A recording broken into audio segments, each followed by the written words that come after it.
Welcome to this edition of the Fire Marshal's Corner. I'm your host, Richard Blankenship. And now the summer's upon us, we want to talk a little bit about pool safety. We also want to talk about how many pools we have in the city of Laurel. And today I have two special guests with me today. I have Suzanne and I have Danny. And we're going to ask them some questions. We try not to blindside them a little bit. Don't give them anything hard. But welcome you guys to the show today. Suzanne, can you just give a little background about yourself, who you are? Sure. My name, like you said, is Susanna Keys. I've worked with the city for about 8 years. I'm actually preschool teacher for the city of Laurel. And in summertime, I've been camp director and summer swim coach for the city of Laurel. So this year I'm taking on a little bit of a different challenge and going to be one of the pool supervisors and heading up our summer pools. And Danny, how about yourself? Hi, my name is Danny Miller, and I've been with the city for close to 8 years also. And I'm an assistant facility manager for the Parks and Recreation Department at the community centers, and then in the summertime, both pool facilities. Now I'm going to ask you both a hard question. Both of you like work for the city? Oh, it's a great place to work for, without a doubt. Yes. That's the hardest question I'm going to ask you. That's it, good. Yeah. What I want to do is, like I told the people before when we did last month, we're doing different departments. Just get the people of the city of Laurel, let them know what they do here in City Hall or any other part of the police department as well. We're going to be interviewing those people as we go down each month and have people come in and speak. But I want to talk a little bit today because I know this weekend is Memorial Day and all the kids are happy because school's getting ready to close up for the summer. The pools are getting ready to open, and we just want to give them some kind of idea about what they have to go through if they want to get a permit to go to the pools.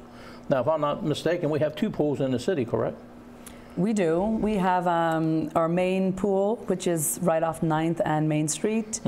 And we also have another facility on Greenview Drive.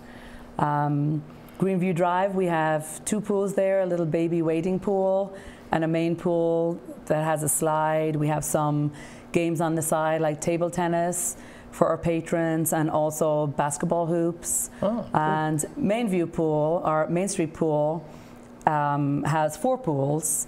We have, again, a wading pool. We have the main competition pool that is just 3 feet that has a slide and basketball hoops. We have a lap pool that our patrons can use that for lap swimming, getting a bit more exercise in. And we also have a diving well that has a tall slide and diving board. Oh, sounds like a lot of fun down there. If I wanted to purchase a ticket or a season pass for myself, where would I go? Would I come to City Hall, or can I go to any of the pools and get it? Yeah, you can actually go to any of the facilities. You can go to our community centers. You can go to City Hall, or you can purchase at either of the pools. And it just means, again, you could come in. It's the only public pool that the city has. So you can come in and actually pay for the day and do a daily pass. We also have monthly memberships, individual, family, senior prices, and then you can get a season pass also. So there's a lot of different options depending on what people want to take advantage of. Now, if I had, say, a family of 4, what's usually a rough price of that, is it? And that'd be for the whole season? For the whole season, for a family, you were talking about $330 for a non-resident and $255 if you are a city resident. Oh, so we let other people from Howard County and Montgomery, and they'd like to come over, they can do that as well? Yeah. Oh, that's good. Now, can they do this online, or they got to come in? One of the places they have to come in to purchase a pass. Okay. And fill out the paper. Now, is the pools opening, both of them open up this weekend, coming up the holiday? Yes, Saturday is opening day. Okay, and what time they open Saturday? Is it at noon? Like noon We or are something? at noon, okay. From noon to 8, weather permitting, hopefully for the majority of the summer. That are the hours, 7 days a week. Oh, so every day they're open from, what, 11 o'clock, 12 o'clock? Or? From 12 noon, we do have Till school lets out. Yeah. Once school lets out. And then the season runs from like May to what, October, September, something like that? Labor Day week, Monday is our last day. So they got a fair amount of time in there through the summer to do that. Yeah. Now, do you all have like games they play when they come down there for like the kids? I mean, you know, like at 3 o'clock we're going to have volleyball or anything like that? We don't. Like I had mentioned, we do have basketball hoops. There's table tennis at one of our facilities. We do have summer camps that will come down and facilitate and use the pool. We have some day camp providers that can pay a fee for the summer, and they might bring their children down. Oh, okay. You know, so again, you're limited to, as far as the safety rules, what you can bring into the pools to use, but a lot of the time it's just the kids coming down with their families having a good time. We have concessions that they can go and get some snacks and some food and just have a good time. A lot of people, it's a vacation time in the summer for them, and this is their vacation. This is where they hang out maybe 4 or 5 days a week. And what kind of safety tips you got for people that will come down there? I know, I remember going there when I was a kid, like, you know, don't run, and please don't jump in the deep end if you can't swim. Did that before, thank you very much. If your child or yourself would require a life vest, I would recommend using one of our life vests, because it has to be U.S. Coast Guard approved life vest. Floaties on the arms won't work. You can't use those. It has to be a life vest approved by the U.S. Coast Guard. Oh, that's good. That's cool.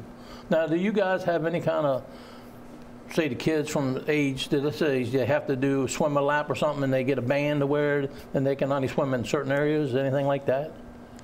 Yes, 8 years old or 43 inches tall, to go down the slide at Greenview, you have to take a swim test that one of our lifeguards will that's cool. administer. Now, and I'm sure, and I'm just going to ask this anyhow, excuse me, but all the lifeguards are certified CPR, AED? Yes. And first aid? So that's a help. By the Red Cross. Okay. Yes. I don't remember ever have to use any of that stuff that I can recall. You guys remember any calls whenever you had to do anything like that? Any injuries or? I'm not sure somebody might stump a toe or something. Without a doubt, there's a lot of what they call pool toe that happens, a lot of scrapes from the kids running.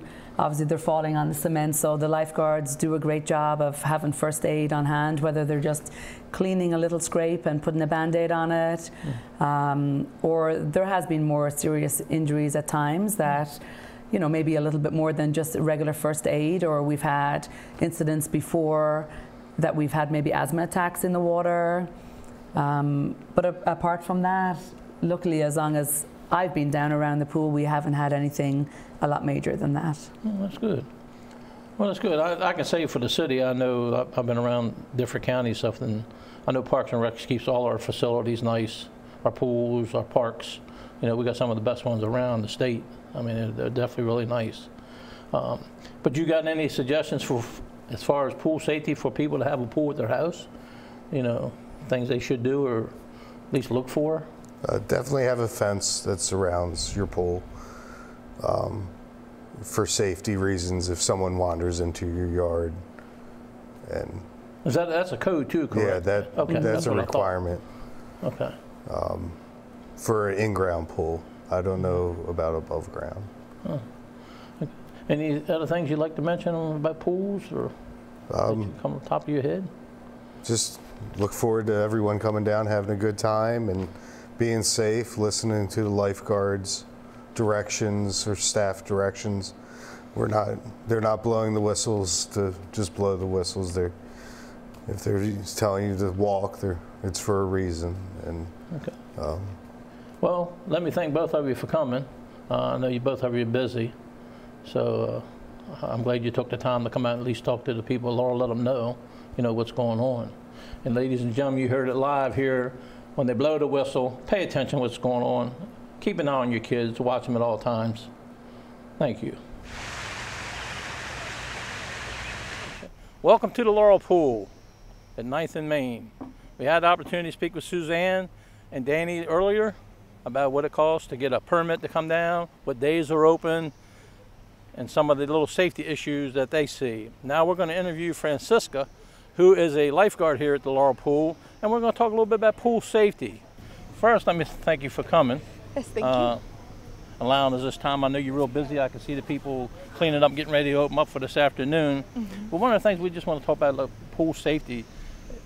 you know, I know sometimes the kids like to run around and push people in and all that stuff. Is that an acceptable practice here to do that? Not at all. Most kids get hurt because they're running and they fall on the concrete.